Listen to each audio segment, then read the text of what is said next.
Hello, my dear. Today I'm recording this short video from LA, California, because I'd like to give you a quick update on this, what I do here. So during my current courses, we try to answer the ever-repeating question, which is how to learn any accent. How to learn any accent of English, how to learn any accent of any language, be it Italian, Japanese, French, any. And the thing is that there are so many people who repeat so many strange theories that simply are not true. Many people think that there is some amount of randomness, that either you get it or you don't. Or for example, you can just try to make it, but at one time you will make it, another time you will only try to fake it, another time you will have a total failure. No, if you know particular rules and you stick to them consistently and persistently, you will make it always, always. There is simply no way that you don't if you stick to the plan. And the thing is to know this plan, to know which elements that are in this plan that you need to keep realizing and being aware of it. That's a very important thing, so that you get rid of this randomness and you start doing it with deliberate practice. That's also a very important term. So when it comes to learning any accent of any language, you need to have, number one, the feeling of it, the vibe. So you need to know how it feels, or how this particular accent evokes any kind of feeling in you, because one person speaking with a French accent might feel sexy, another person might feel flippant and nonchalant. The thing is to find out how you feel about any particular accent. Try to extract this feeling, consolidate it, and then keep it inside you, so that each and every time when you speak with a given accent, you have this feeling, you can evoke this feeling immediately. But that's just one thing. Another thing is, of course, the knowledge about cultural context of particular accent, because this is also something that can shape many accents to a very significant extent. For example, when we talk about accents of New York, there is a huge influence of people of color culture. For example, when we talk about accent of Bronx, for example, right? But that's a matter of knowledge, and that's something that you need to very often do simply on your own.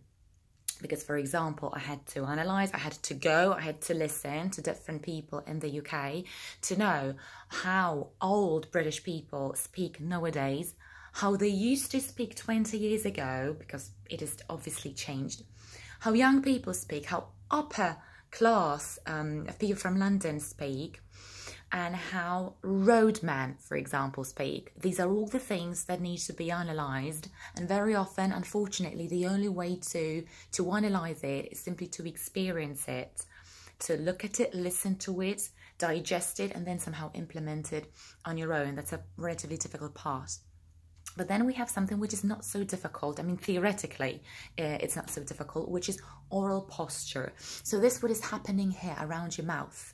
But not only this what we can see, but also this what we can't see. So when it comes to oral posture, we need to know how much we open our mouth. What happens with the lip corners? Are they somehow retracted, or maybe they're protruded? How active they are? What happens with the upper lip? What happens with the lower lip?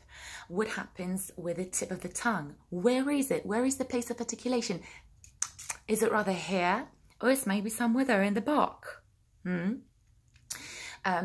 What movements does it perform? With which regularity? With which pace? What happens with the dorsum, so the middle of the tongue? How active it is? Where is it? Which parts of the mouth it usually touches? What happens with the root of your tongue? How active it is? Where is it? What is the direction of it? Is it going rather upwards, or maybe downwards? Or maybe it's relaxed? How about the velum? So this is what in Polish we call podniebienie miękkie. Is it active or rather relaxed? What happens with your jaw? How open is it? How mobile is it? What happens with mandible? What happens with your cheeks? Are they anyhow tensed or maybe they are relaxed?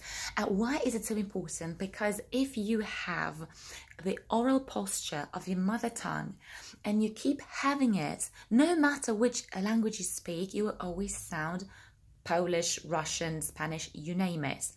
You can't have the same oral posture. You need to change it, but you need to know how to change it. And exactly this is something that can be very predictable because there are simply very particular rules about each and every accent in each and every language.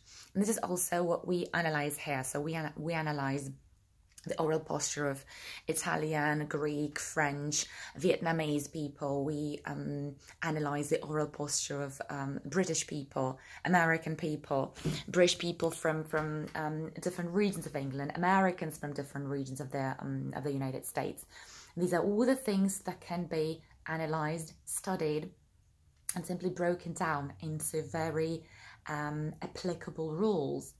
And rules that can be implemented relatively easily if you know how to do it. And of course, I am aware of the fact that this is not such kind of, let's say, widespread knowledge.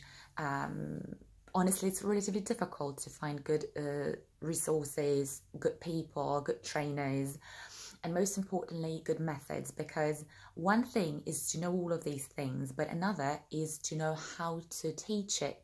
Because just the fact that we can repeat it, or I can repeat, or I can produce it, doesn't mean much. The most important thing is to know how to convey the message, how to put it across, how to teach it successfully. And this is something that is way more difficult.